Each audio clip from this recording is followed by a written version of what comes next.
Eu nunca imaginei que o pior dia da minha vida se tornaria o melhor passo para minha liberdade. Tudo começou quando organizei um almoço na minha própria chácara, preparada para finalmente me sentir parte da família. Passei horas cozinhando, arrumando cada detalhe, acreditando que dessa vez minha mãe, meu pai e minha irmã me tratariam como alguém que merece respeito. Mas, quando todos se sentaram à mesa, a frase que minha mãe disse na frente de todos transformou completamente quem eu era: "Você vai comer depois que todos comerem." Eles riram, como se eu fosse uma empregada dentro da minha própria casa. Naquele instante, alguma coisa dentro de mim acordou. E, quando eu levantei daquela mesa, ninguém estava preparado para o que viria depois. Se eu fiz certo ou errado? Só você pode decidir, depois de ouvir tudo até o final. Olá, seja bem-vindo ao canal Histórias Surpreendentes. Curta e se inscreva nesse canal, aproveite e ative as notificações. Comente aqui de qual cidade você está assistindo, vou adorar saber e deixar um coração no seu comentário. Eu sempre soube que, dentro da minha própria família, eu nunca passei de uma figura conveniente para alguém que estava ali quando precisavam, mas invisível quando eu precisava de qualquer coisa. Cresci ouvindo que Clarissa era o orgulho da casa, a filha perfeita, a que nasceu para vencer. E eu? Eu era a outra. A reserva emocional, a que preenchia espaços e silenciava dores para que a família continuasse funcionando. Eu me convenci, durante anos, de que amor exigia sacrifício, e que um dia, se eu fosse boa o bastante, eles finalmente me enxergariam. Mas naquele domingo, na minha própria chácara, durante o almoço que eu preparei sozinha e com carinho, eu finalmente descobri que amor nunca foi a moeda de troca ali. O que existia era conveniência. Acordei antes do amanhecer, como sempre. Piquei temperos frescos do meu jardim, limpei o pergolado da varanda, estendi uma toalha de linho que herdei da minha avó, talvez para sentir que havia algum laço verdadeiro na minha linhagem. Peguei taças de cristal, ajeitei flores no centro da mesa, conferi cada detalhe. Escrevi no grupo da família dizendo que estava tudo pronto. Nenhuma resposta. Nenhum simples ok. Mas eu já devia saber, silêncio sempre foi o idioma favorito deles quando eu tomava iniciativa. Quando o carro deles entrou na entrada da chácara, meu coração ainda tentou acreditar que aquele dia seria diferente. Foi ridículo da minha parte. Clarissa desceu primeiro, com a risada alta de quem não teme nada nem ninguém, reclamando da estrada de terra, como se fosse um absurdo pisar em qualquer lugar que não fosse pavimentado para recebê-la. Atrás dela, meus pais, carregando expressão neutra, não alegria, não expectativa. Apenas presença. E então vieram o noivo da minha irmã e os pais do noivo. Ninguém me avisou. Nenhuma das pessoas que se dizem família se incomodou em perguntar se eu concordava. Estavam acostumados a agir como se minha vida fosse uma extensão da deles. Cumprimentei a todos. Sorrindo. Fazendo sala. Servindo bebidas. O papel que esperavam de mim. O papel que eu sempre desempenhei tão bem. A mesa estava repleta, arroz com amêndoas, farofa de banana, batatas no alecrim, salada com manga e um pernil que deixei marinando por horas, o tipo de comida que exige paciência e afeto. Quando todos se sentaram, meu pai levantou a taça e fez um brinde à nova fase da vida da Clarissa. Nenhuma palavra sobre mim, sobre a anfitriã, sobre o almoço.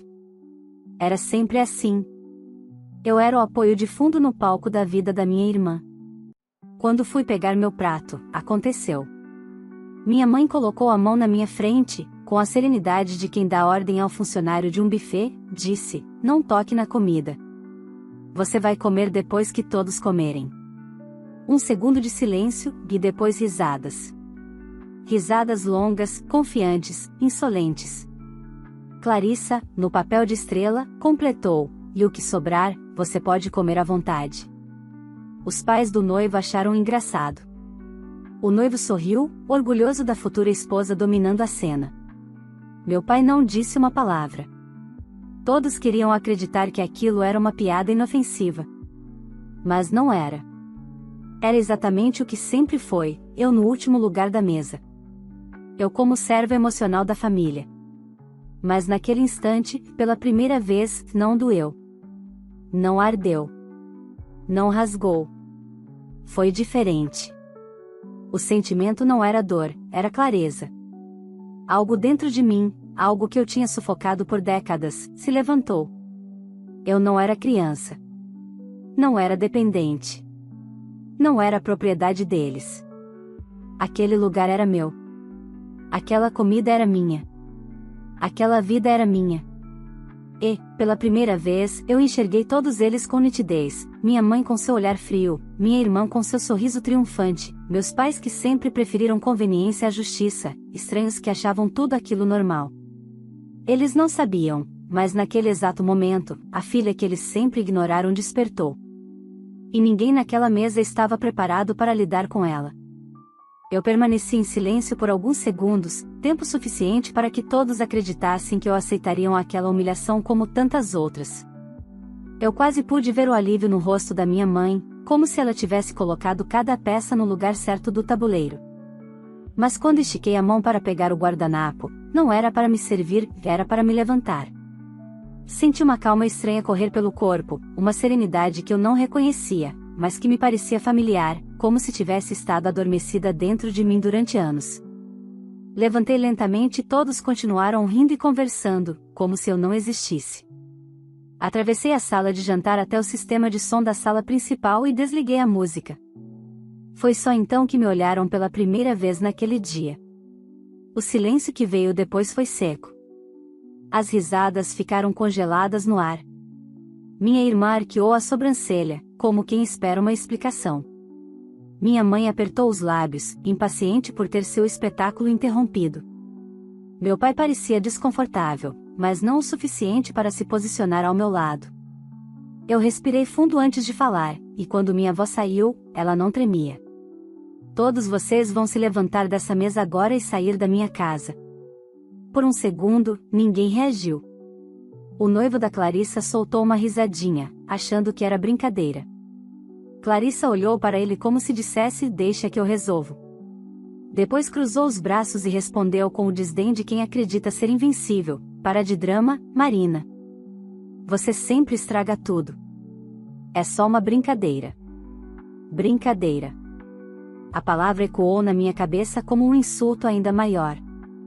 Quantas vezes naquela família me fizeram sangrar emocionalmente chamando de brincadeira? Quantas vezes diminuíram quem eu era com sorrisos? Dei um passo à frente, mantendo o olhar firme, e repeti: levantem-se. E saiam.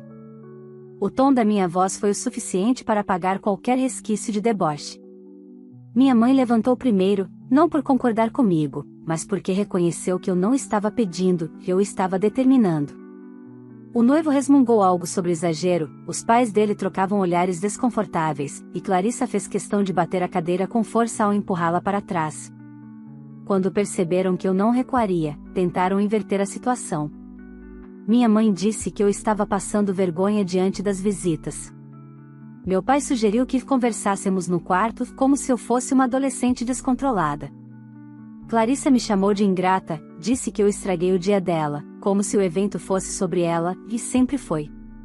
Foi nesse momento que eu peguei meu celular da bancada e disse, com toda a clareza do mundo: se vocês não saírem agora, eu ligo para a polícia. E explico que vocês invadiram minha propriedade. Meu pai arregalou os olhos, chocados por eu usar a palavra propriedade. Talvez pela primeira vez eles entenderam o que sempre ignoraram: aquela terra não era deles, aquela casa não era deles, aquela mesa não era deles. Tudo ali existia porque eu trabalhei, economizei e construí. O silêncio que veio depois não era o silêncio de surpresa, e sim o de derrota. Eles saíram. Um por um, resmungando, bravos, indignados por terem perdido o controle. Clarissa foi a última, lançando um olhar de ódio tão frio que teria me destruído alguns anos atrás. Mas ali, naquele momento, só reforçou o alívio que eu sentia. Quando o último carro cruzou o portão da chácara e o barulho do motor se perdeu na estrada, eu senti uma paz tão profunda que precisei sentar. Não chorei. Não tremi. Não duvidei. Só respirei. Ainda havia comida na mesa, intacta.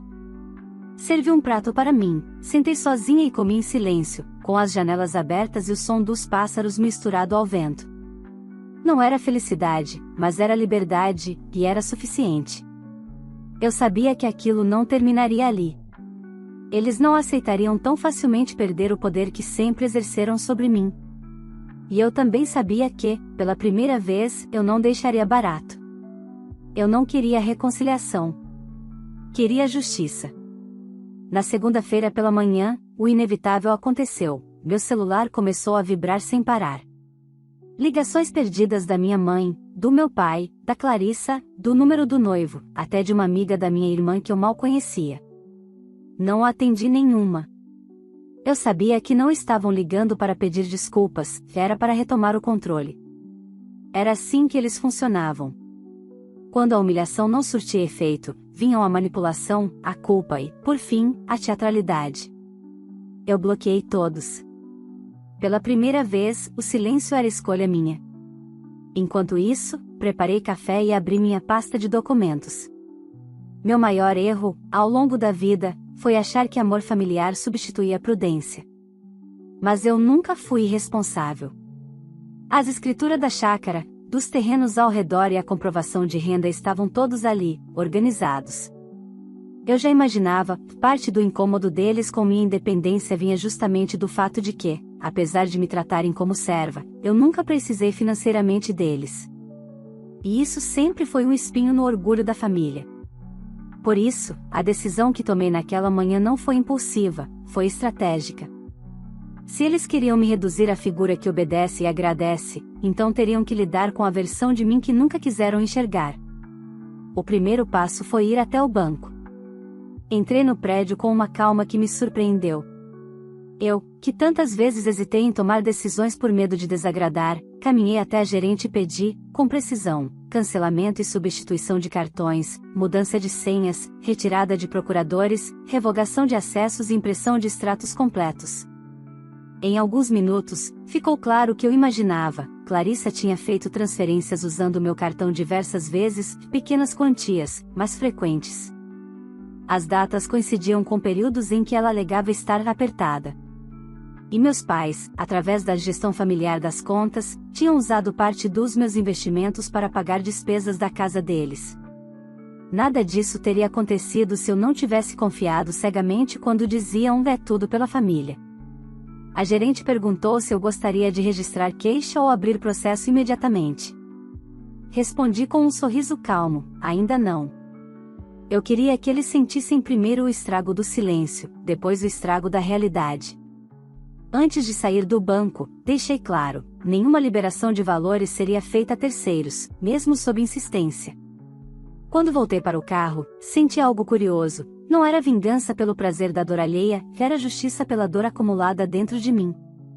À tarde, o grupo da família no WhatsApp explodiu com acusações. Mensagens longas, melodramáticas, todas com o mesmo roteiro. Eu tinha sido exagerada, eu tinha colocado visitas em situação constrangedora, eu devia explicações. Clarissa escreveu: "Você precisa me ligar urgente. Está tudo fora de controle." Minha mãe mandou áudio chorando, dizendo que a família estava desmoronando por minha causa. Meu pai tentou o caminho racional: "Você está sendo infantil. Não tome decisões precipitadas." Nenhuma palavra sobre o que fizeram comigo. Nenhuma reflexão sobre a humilhação. Era como se tudo tivesse começado quando eu disse saiam.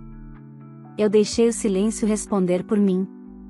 No final da tarde, recebi um e-mail do contador da família pedindo informações da minha chácara e dos lotes vizinhos para atualização de inventário futuro. Quase ri. Eles nunca planejaram cuidar de mim, planejaram herdar o que é meu. Talvez sempre tenham contado com a minha fragilidade emocional para que eu não percebesse. Mas eu não era frágil. Eu estava condicionada. E agora eu tinha despertado. Naquela noite, preparei um jantar simples, torradas, sopa de abóbora e queijo Minas. Sentei perto da janela aberta enquanto o vento frio entrava, movendo as cortinas. Nenhum choro veio, nenhuma dúvida, nenhuma saudade. O que eu senti era um alívio que eu nunca tinha conhecido, como se pela primeira vez eu estivesse vivendo como adulta em minha própria história. A sensação de pertencimento a mim mesma era mais forte do que qualquer laço biológico. No meio do jantar, meu telefone tocou novamente. Era Clarissa. O nome dela iluminou a tela com uma persistência arrogante, como se o som do toque pudesse me dobrar. Eu coloquei o celular de tela para baixo, ignorei e continuei comendo. Cada rejeição que eu oferecia agora era uma devolução silenciosa das rejeições que engoli durante anos. Já não era apenas limite, era reequilíbrio. Antes de dormir, organizei uma lista de ações. Nada drástico, nada impulsivo. Apenas o que era necessário para proteger o que é meu. A justiça financeira não se faz apenas com sentimento, se faz com fatos. E eu tinha fatos em mãos. Eles acharam que o almoço na minha chácara era mais um episódio em que eu me calaria para manter a paz. Não imaginavam que era o início de uma guerra que eles mesmos declararam. E dessa vez, eu não pretendia recuar 1 milímetro. Na terça-feira de manhã, acordei com uma notificação do banco, tentativa de transação negada. O valor era alto, e o cartão usado era o adicional que Clarissa tinha insistido que eu mantivesse para emergências. Eu já sabia o que viria. Em menos de 10 minutos, surgiu a confirmação. Clarissa enviou mensagem dizendo que o pagamento do buffet do noivado tinha sido recusado e que eu precisava resolver isso imediatamente, porque era sua obrigação como mãe ajudar na ocasião mais importante da minha vida. Li a mensagem 2 vezes, não por incredulidade, mas porque aquele era o resumo perfeito do que eu sempre representei para eles, uma facilitadora. Uma caixa registradora afetiva e financeira. Respirei fundo e respondi com a lucidez que eu deveria ter tido anos atrás: eu não sou responsável por nenhum gasto seu.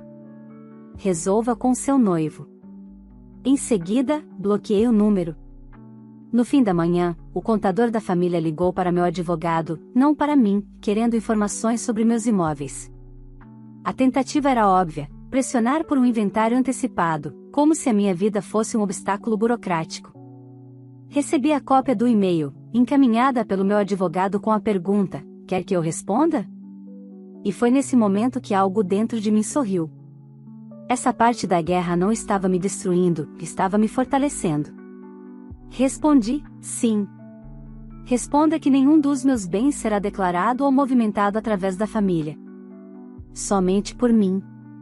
À tarde, enquanto aparava as plantas do jardim, ouvi o som de um carro estacionando diante do portão. Quando reconheci a voz da minha mãe chamando meu nome, fechei a tesoura de jardinagem com calma e caminhei até a varanda. Ela estava ali, com os olhos marejados e a respiração pesada, acompanhada do meu pai. Marina, nós precisamos conversar, disse ela, como se fosse um pedido afetuoso. Mas seu tom tinha a mesma carga de autoridade de sempre. Meu pai tentou suavizar: essas coisas de dinheiro são delicadas, mas estamos dispostos a perdoar você se parar com isso. Perdoar. A palavra foi uma bofetada silenciosa.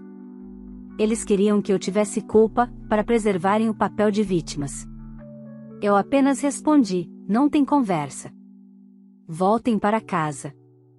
Minha mãe insistiu, avançando para o portão: você está destruindo sua própria família. Não, eu disse, que eu só parei de aceitar ser destruída por ela. Ameaçaram entrar à força, e foi então que mostrei meu celular desbloqueado com o número da polícia na tela. Eu aviso apenas uma vez. Saiam. Eles foram. Mas dessa vez, com medo. À noite, recebi uma mensagem inesperada, do noivo da Clarissa. Longa, irritada, acusatória, dizendo que eu havia humilhado os futuros sogros, que era egoísta, que estava colocando o casamento em risco. Eu li cada palavra com atenção. Cada acusação, cada delírio. E terminei respondendo apenas: assuntos financeiros meus não dizem respeito a você. Não volte a entrar em contato. Era objetivo. Sem brecha. Depois disso, o silêncio caiu sobre todos eles, mas não era paz. Era preparação. Eu sabia. Minha família sempre foi talentosa em teatralizar sofrimento quando não consegue mais controlar. Eu apenas segui com a vida, fui ao mercado, ao correio, voltei à rotina da chácara. Coisas simples, mas com uma sensação nova. Pela primeira vez, eu ocupava minha própria existência sem pedir permissão. No início da noite, recebi uma ligação do meu advogado. A voz dele estava séria. Seus pais tentaram abrir movimentação financeira com seu nome, usando documentos antigos. O banco suspeitou e negou. Eu fechei os olhos por um instante, não para assimilar o golpe, mas para confirmar o que eu já sabia. Eles nunca me amaram, só amavam o benefício de me ter sob controle. E agora? Perguntei. Agora, disse ele, você decide se quer prosseguir criminalmente ou apenas reforçar as barreiras. A decisão não veio com hesitação. Abra processo, respondi. Eles já cruzaram todos os limites. Não é vingança. É só a consequência do que fizeram. O advogado concordou. E assim, oficializei o primeiro passo de algo que eles jamais imaginaram enfrentar: responsabilidade. No espelho, antes de dormir, encontrei o meu próprio olhar, e não senti pena de mim. Não me senti cruel. Eu me senti inteira. Finalmente inteira. A família que tanto gritou "te amamos" nunca percebeu que amor não autoriza domínio. E agora, sem dominarem nada em mim, nem dinheiro, nem emoções, nem rotina, eles estavam entrando em colapso. E pela primeira vez na vida, eu não estava caindo junto. As semanas seguintes revelaram o que sempre esteve escondido por trás das boas aparências da minha família. Tudo desmoronava quando o controle lhes era tirado. Não precisou de escândalo público, de vingança barulhenta ou de exposição nas redes, bastou eu existir fora da coleira emocional que eles construíram. E foi impressionante observar, à distância, como a ausência de acesso à minha vida abalou cada um deles. A primeira rachadura veio quando Clarissa descobriu que o buffet do noivado havia cancelado o contrato por falta de pagamento dentro do prazo. Ela esperava que alguém resolvesse por ela, como sempre. Naquele dia, recebi uma enxurrada de mensagens, não dela, mas das amigas, da assessora de eventos, e até do próprio advogado do noivo, alegando que uma figura parental tinha a obrigação moral de contribuir para um casamento. Eu li cada palavra com uma calma quase irônica. A obrigação moral deles comigo nunca existiu, mas a minha com eles sempre foi tratada como verdade absoluta. Ignorei tudo.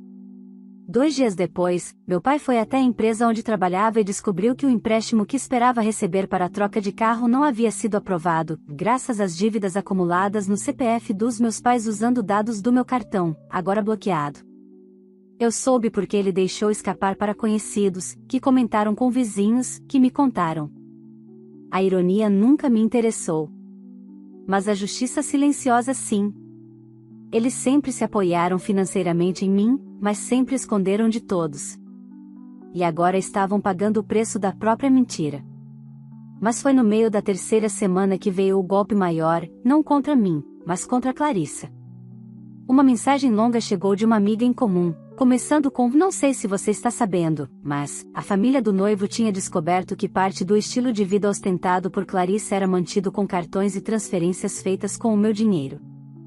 O noivo ficou furioso, e os pais dele ainda mais. A primeira reação dela? Inventar que eu havia autorizado tudo e agora estava com ciúmes.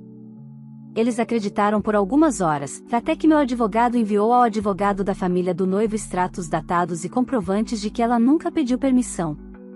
Documentos têm uma força que nenhuma encenação supera. Naquela noite, o noivado acabou. Eu não comemorei. Não sorri. Não senti prazer. Mas senti justiça. Clarissa sempre viveu com a certeza de que a vida dobraria para ela. Pela primeira vez, ela encontrou algo que não dobrava: eu. No final daquela mesma semana, meus pais apareceram juntos na porta da chácara. Eu estava no galpão, recolhendo ferramentas, e ouvi a buzina insistente. Não fui abrir. Eles chamaram pelo meu nome, primeiro com falsa calma, depois com desespero. Eu permaneci em silêncio dentro do galpão. Depois de alguns minutos, minha mãe bateu no portão com força e gritou que eu estava destruindo a família. Meu pai pediu para não jogar tudo pela janela por orgulho. Orgulho. Foi quando percebi que eles nunca entenderiam. Para eles, amor sempre foi subserviência. Eu esperei que fossem embora, e foram. Mas antes de entrar em casa, fiz algo simbólico: troquei a tranca do portão. Não porque eu tivesse medo, mas porque eu finalmente compreendia que laços de sangue não são sinônimo de direito sobre minha vida. Na semana seguinte, o escritório do meu advogado me avisou que meus pais haviam tentado fazer um boletim de ocorrência alegando que eu os havia expulsado de sua própria casa. O delegado solicitou documentação, e então veio a parte que eu esperei durante anos sem saber. A escritura estava em meu nome, o IPTU em meu nome, e os comprovantes de manutenção dos últimos 8 anos também.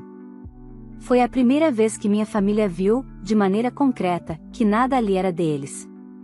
Clarissa, então, fez a tentativa final, e enviou uma mensagem dizendo que estava com depressão e que só eu podia ajudar. O velho roteiro de manipulação emocional. Por um segundo, a culpa tentou se levantar dentro de mim, condicionamento de uma vida inteira. Mas uma frase cortou tudo com precisão: se a pessoa só te procura quando precisa sugar algo, não é amor, é utilidade. Apaguei a mensagem sem responder. De todas as viradas que aconteceram nessas semanas, a que mais me surpreendeu foi perceber que as pessoas à minha volta começaram a me enxergar diferente. Não porque souberam da história, poucas souberam, mas porque algo no meu olhar mudou. No mercado, na praça, na fila do banco. Eu andava ereta, com a cabeça erguida. Não porque eu queria provar nada para ninguém, mas porque eu finalmente existia para mim. Já não era mais uma figura apagada tentando caber na vida dos outros. A família entrou em colapso quando perdeu o poder. Eu, pela primeira vez, estava inteira quando deixei de ser controlada. E, embora eles tentassem a qualquer custo reatar, eu sabia que isso não era uma pausa. Era o fim. O fim não aconteceu em uma única explosão, já aconteceu em ondas, cada uma revelando algo que eu nunca havia permitido ver com honestidade. Quando parei de procurar amor onde só havia conveniência, percebi que eu nunca fui parte daquela família como filha. Eu fui recurso. Expectativa. Disponibilidade. Alguém que existia para suprir, não para ser. Entender isso doeu, mas libertou. Na primeira semana de silêncio absoluto, algo curioso aconteceu: a casa ficou viva de novo. Não pelo barulho, mas pela presença. Minhas coisas estavam onde eu queria, minha rotina tinha espaço para mim e meus pensamentos deixaram de se encolher por medo de desapontar alguém. Comecei a acordar tarde nos domingos, retomei o hábito de caminhar pelos fundos da chácara, voltei a cozinhar apenas para mim, não como serviço, mas como carinho. Não me preparei para caso alguém aparecesse, não coloquei mais talheres extras à mesa por costume, não guardei coisas por obrigação. Foi a primeira vez que eu vivi minha própria vida dentro da minha própria casa. Mas a consequência final ainda estava para acontecer. Em uma tarde de quinta-feira, o advogado me ligou informando que a audiência referente ao uso indevido das minhas contas havia sido marcada. Eu não tremi. Não hesitei. Eu compareci, com a postura de quem finalmente tinha assumido a própria história. E, quando meus pais e Clarissa entraram na sala, percebi tudo que eu ignorava quando era cega por necessidade emocional. Eles me olhavam como alguém que os abandonou porque, pela primeira vez, dependiam de mim. E eu não estava mais disponível. A defesa deles foi previsível, fizeram-se de vítimas, alegaram má interpretação, disseram que tudo era coisa de família que poderia ser resolvida em casa. O juiz pediu que eu falasse, e eu falei, não com raiva, mas com fatos. Mostrei os extratos, os acessos indevidos, os gastos sem consentimento, as tentativas de transferência. Nenhuma lágrima. Nenhuma humilhação teatral. Nenhuma frase dramática. Apenas a verdade.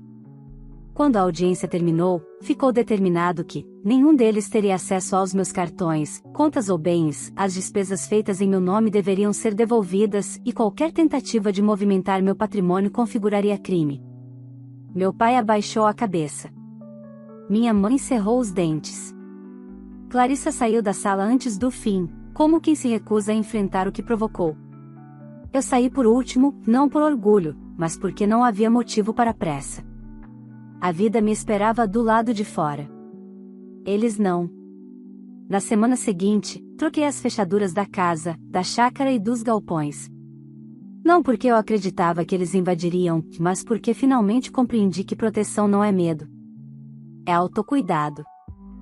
Depois, tirei o grupo de família do celular, deletei conversas antigas e arquivei fotos. Não por raiva, mas porque eu descobri que é impossível construir um futuro quando se continua carregando resquícios de lugares onde se era diminuída. Certa noite, depois de um dia comum, sentei na varanda com um prato de massa caseira regada a molho fresco do meu próprio pomar. O céu estava laranja, a brisa morna e o barulho dos pássaros ecoava como se nada no mundo estivesse em guerra.